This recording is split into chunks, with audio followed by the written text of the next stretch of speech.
If Columbus actually stumbled over America on his way to India, then the term discovery is misleading.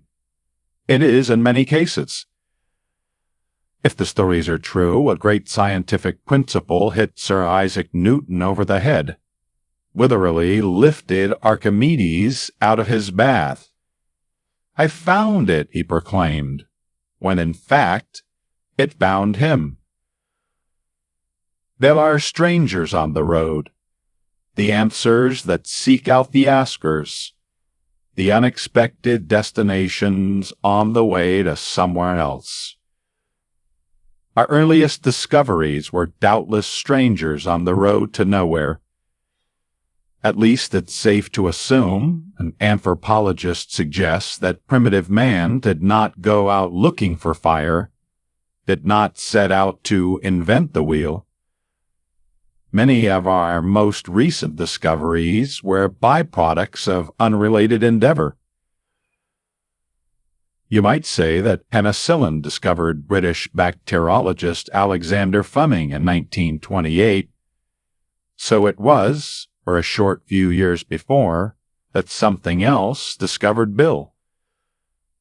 Bill was a thinker with lots of credentials. He received his technical training at a number of universities, including Cornell. He'd even been an associate of Thomas Edison for several years.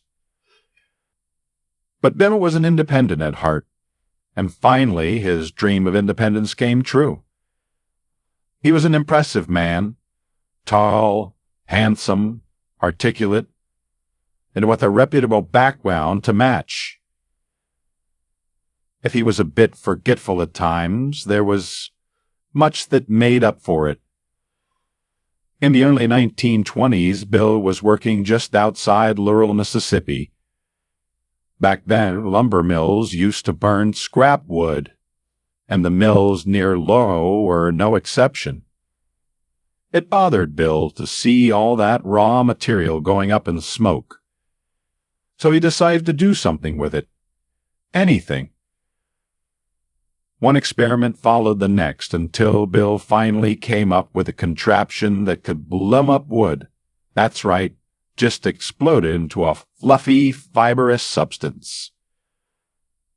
The device was quite simple, actually. A sealed container filled with wood chips.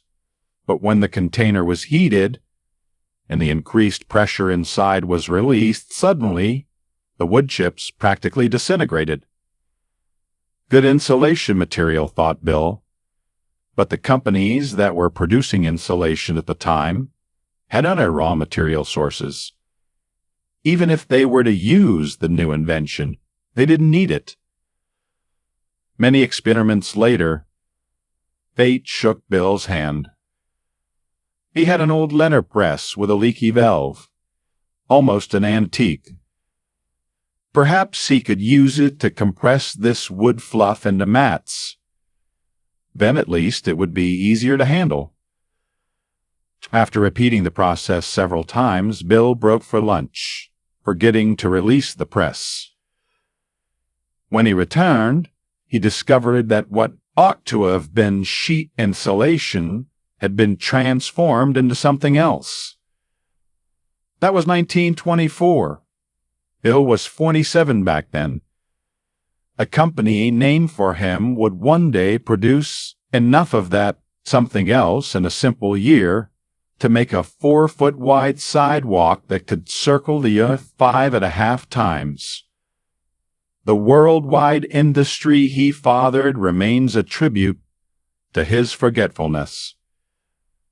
And the stranger he met in 24 is by no means a stranger anymore. You may never have heard of William H. Mason, but now you'll remember the rest of the story, the day he discovered Masonite. Or was it the other way around?